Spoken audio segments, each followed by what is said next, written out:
The 30-day elegance challenge begins. I didn't wake up and decide to be elegant. It started with me catching my reflection. Baggy sweatpants for the third day. A chipped mug in hand. Microwave door as my mirror. Is this how I want to feel? Not just look.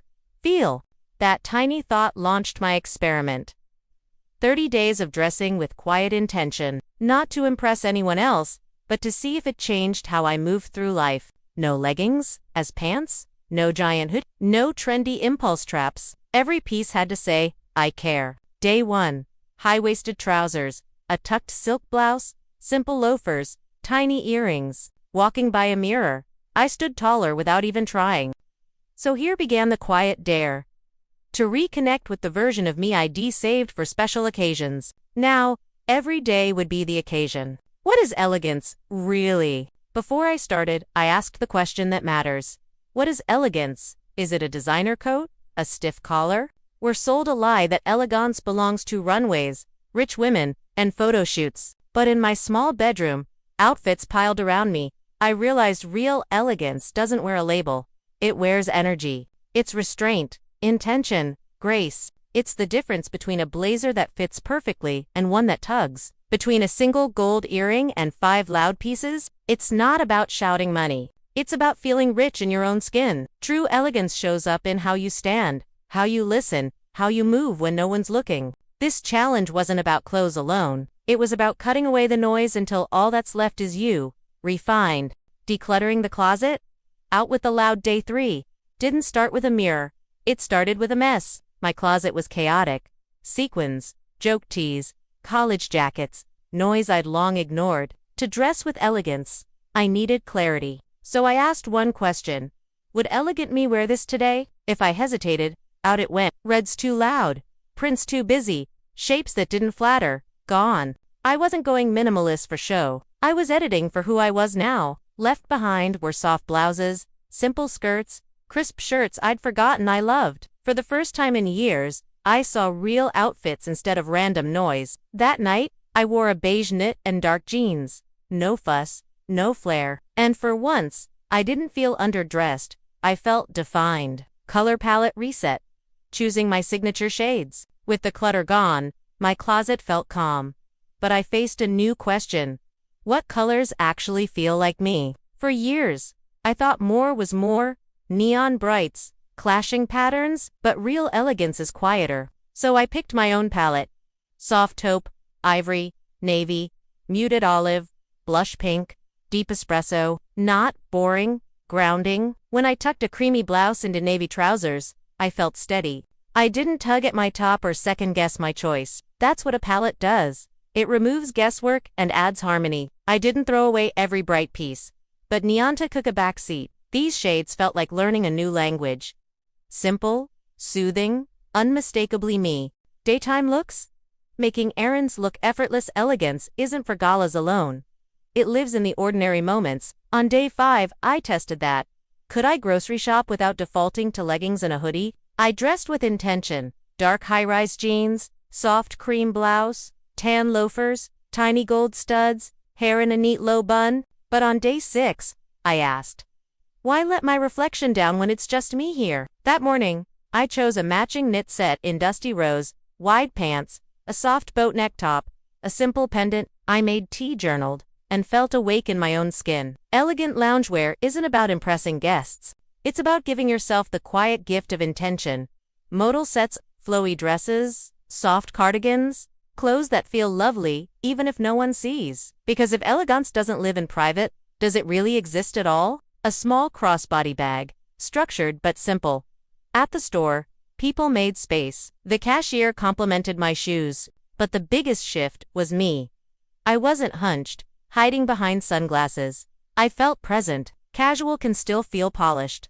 Good denim, clean blouses, sharp flats, one soft accessory. Now my daily looks whisper, I showed up for myself. Because that's the secret. Elegance is never overdressed. It's simply present. Elegance at home. Loungewear that feels looks. I used to think elegance stopped at home.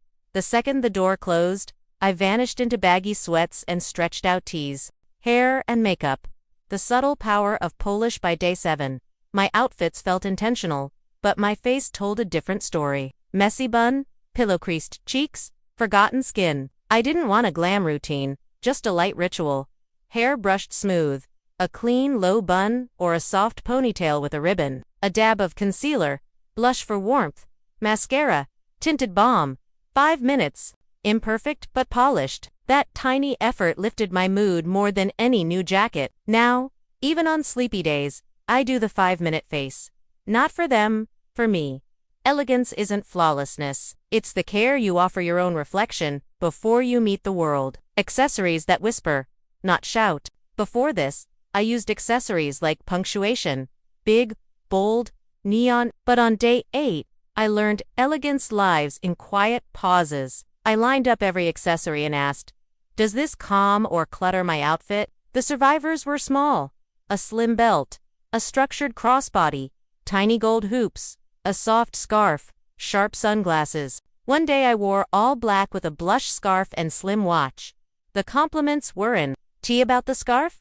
But how put together I looked? That's the trick. Elegance accessories complete the picture. They don't steal the spotlight. Now I accessorize like seasoning. A sprinkle, never a flood. The shoe upgrade?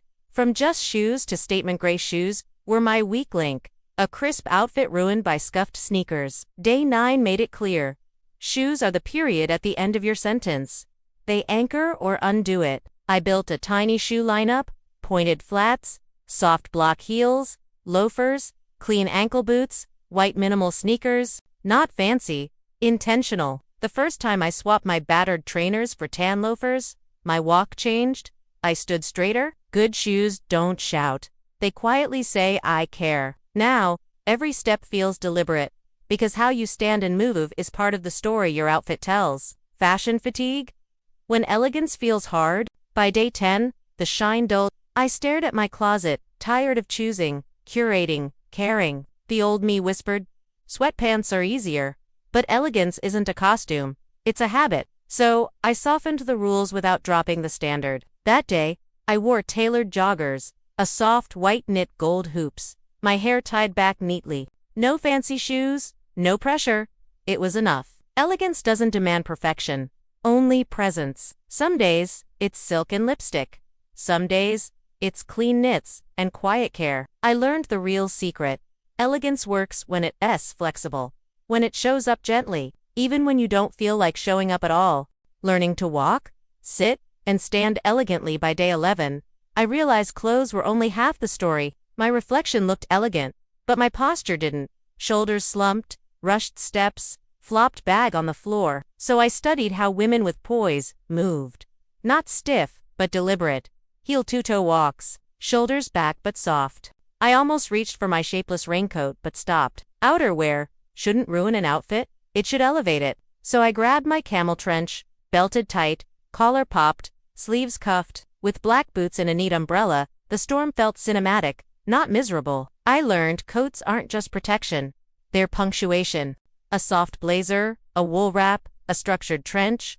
Each brings function and drama. You don't need dozens. 1 or 2, well-shaped, can turn a messy day into a moment. Weather doesn't decide your elegance, your outerwear does. Setting down my bag instead of tossing it, crossing my legs gracefully, pausing before standing. I practiced these small gestures until they felt natural. Slowly, my movements matched my clothes. I didn't just look elegant. I moved elegantly, because elegance isn't a pose. It's a rhythm your body learns. A quiet language people read before you say a word. Outerwear, elegance. Where function meets drama on day 12. Rain poured and the wind roared. Grocery store glances. Do people notice? By day 13, I wondered, does anyone even notice this effort? So I tested it. A midi navy skirt, ivory knit, ankle boots, camel coat over my shoulders, hair in a neat bun, no heavy makeup, no flashy bag, just clean grace. At the store, the cashier complimented my skirt. A man held the door and smiled. Sequined party tops I'd worn once, neon jackets that made more noise than sense, statement dresses that once thrilled me, but now just felt like echoes of a style that wasn't mine anymore. Now, when I open it, I don't see a museum of old impulse buys and trends that expired overnight. I see a edited promise to the woman I'm choosing to be every day. Elegance didn't erase my past, It refined it, piece by piece. A child whispered to her mom, "She looks like a princess." Instead, I slowed down and looked at each piece with fresh eyes. The eyes of someone who now understands that elegance isn't about how loud you can be, but how true you can feel. I found a soft gray cashmere sweater buried under glittered tops, still perfect, still timeless. I pulled out an old silk blouse that suddenly felt right again when paired with my new, quieter wardrobe. But the biggest difference wasn't them. It was me. I didn't hunch. I didn't rush. I owned my place in line. That's elegance. It doesn't demand attention, but it shifts the energy around you and inside you. Revisiting my old wardrobe with new eyes, by day 14, something shifted inside me as I stood in front of that hidden drawer, the one stuffed with maybe someday clothes that had been waiting for a version of me who never really arrived. But I didn't just grab a trash bag and toss everything. Letting go didn't feel like loss. It felt like clearing static so my closet could finally speak my language. The 5-piece outfit rule that changed everything by day 15. The thrill of mixing and matching had turned into overwhelm. Too many combinations, too many choices that pulled me back to standing in front of the mirror, second-guessing everything. So I drew a line. 5 pieces, no more. And my hair in loose waves, with a dab of lip balm. 5 pieces. Nothing felt missing, nothing felt cluttered. If it did, I'd glance down my checklist. Main piece, shoes, bag, one small adornment, one final touch. That morning I stood in front of my mirror in a thrifted ivory blouse that cost less than my coffee charcoal trousers. I'd owned 4 years soft vintage loafers from a flea market and a silk scarf tied neatly in my hair. The total cost, less than a fancy lunch, yet the look felt deliberate. .com/polished. And so very me. One main clothing piece, like a dress or a top and trousers, plus shoes, a bag, one accessory, and a Polish detail. Hairstyled, a hint of makeup, or a good coat. That was my new framework. One morning, I tested it. Olive blouse tucked into cream trousers, soft tan flats, a tiny gold chain. This simple rule gave my mornings back to me. It turned getting dressed into a gentle ritual, not a daily puzzle. I look for clothes that fit well or can be tailored to fit perfectly. I skip the obvious logos and cheap zippers that shout trends but age fast. I choose calm colors that mix well and feel timeless. It reminded me that elegance doesn't bloom in excess. It lives in thoughtful balance. 5 pieces is just enough to feel complete, intentional, quietly, stylish. It est my daily anchor against the temptation to add more noise. When all I really want is calm clarity. Elegance on a budget. No designer required by day 16. I'd proven something I once doubted. Real elegance doesn't care about labels. That day taught me to look beyond brands. Now I search for pieces that feel good on my skin. Soft cottons, linen, wool blends, gentle silks. Secondhand stores have become my treasure maps, full of pieces that just need a little care to shine again. A $5 blazer plus a $15 tailoring tweak often looks more expensive than anything with a flashy name stitched inside. Because true elegance isn't about telling the world what you spent. It's about showing you know what matters. Thoughtful fabric, subtle details, quiet confidence that feels priceless, even when it's not. My elegant work looks classy, not boring. I used to believe workwear meant stiff blazers, dull gray pants, and shoes that pinched, outfits that looked professional but felt like a costume I wore for someone else's approval. I skipped the chunky statement jewelry. Instead, I wear a slim watch, a single ring, maybe a delicate chain. Nothing screams for attention. It all whispers confidence. By day 17, I questioned all that. Could my work look reflect me? Calm, capable, and quietly polished? But by day 18, I'd learned comfort doesn't mean sloppy. Now my Saturday style is soft but intentional. Deep blue jeans, striped knits, clean sneakers, a lightweight trench, a silk scarf tied in my ponytail. Adds a playful touch. Off-duty elegance is about ease, that still respects you. These weren't just outfits. They were daily reminders that my comfort and my dignity could coexist. I stick to relaxed button-downs, soft cardigans, sturdy tote bags, not to impress strangers, not to pretend to be someone else, but to gently remind myself that I deserve to feel worthy in my own skin. It softens you. It steadies you. It makes every small action feel like a way of saying, I matter. And so does how I treat the world around me. Once you begin to show up for yourself this way, it changes how you move through the world. You speak with more softness, you listen more closely, you extend the same calm grace to others that you're finally giving yourself. Easy layers, simple lines, no fuss, but never careless. Now, even when I lounge through Saturday errands, I feel like I didn't give up on myself. That's weekend grace. It should remind you that you belong in every room you enter. That's the true elegance of workwear, subtle power, that docent t-shirt. It wasn't really about clothes anymore. It was about presence. I found myself moving slower through the kitchen, pouring my tea instead of gulping it. I stood taller when conversations got tense. I caught myself pausing before reacting, like my posture had trained my mind to, but anchors you to yourself while you do your job. Not hidden behind stiff suits, but standing clear in quiet, steady grace. I tested it with a pair of perfectly tailored cigarette pants, a silky ivory blouse that felt soft against my skin, classic leather loafers that grounded me, my hair swept into a low chignon, and a touch of rosy lipstick, not flashy, not forced, just prepared. Since then, my work combinations are simple but strong. Slim trousers with silk blouse, wrap dresses cinched with a subtle belt, cream suits paired with soft block heels. Work style shouldn't make you smaller. Weekend outfits, comfort with class weekends, were my danger zone. Old sweats, messy buns, invisible comfort, the emotional shift. Dressing as, by day 19, I realized this experiment had shifted into something far bigger than fabric and shoes. Each polished choice, a blouse instead of an old hoodie, real shoes instead of flimsy slides, felt like a quiet promise to myself.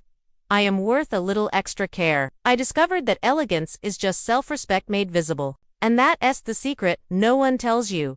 Dressing elegantly docent tea, make you cold or distant. Would I keep dressing elegant after 30 days? Day 30 arrived almost without fanfare. I stood by my window in a soft, dove-gray midi dress that skimmed my shape just right, a slim belt resting gently at my waist. My hair was loosely pinned back. Tiny gold studs caught the first morning light. I didn't feel like I was performing or pretending. I felt like I'd returned to a version of myself I'd nearly forgotten. I'll keep seeking fabrics that whisper against my skin, colors that steady me, shapes that remind me I can feel at home in my clothes. I'll keep curating, not collecting, choosing fewer things that feel right over closets full of things that only shout for attention. So would I keep this up? The answer is yes. But softly, without punishing rules or forced perfection. Not every day will be silk blouses and polished flats. Some mornings, my favorite old hoodie will still call my name like a comforting hug, and that's okay. The difference is, I'll wear it by choice, not by default. Now, elegance isn't my costume for special days. It's become my daily language. Isn't stitched into what you wear, but into how you see yourself when you catch your reflection in a window, a mirror, or someone else's eyes. Some days, it's a statement. Other days, it's a soft nod to myself that I'm still here, still worth showing up for. I won't let it stand for giving up on myself. I'll keep my 5-piece habit. The quiet guideline that makes getting dressed feel calm instead of chaotic. This is who I am now, and who I get to keep becoming. Because this wasn't just about outfits, it was about presence, intention, self-respect, woven into seams and silhouettes. That's what this challenge really gave me. The quiet truth that comfort and grace can share the same skin. That real elegance. So yes, the 30 days are over, but the promise they planted in me keeps going.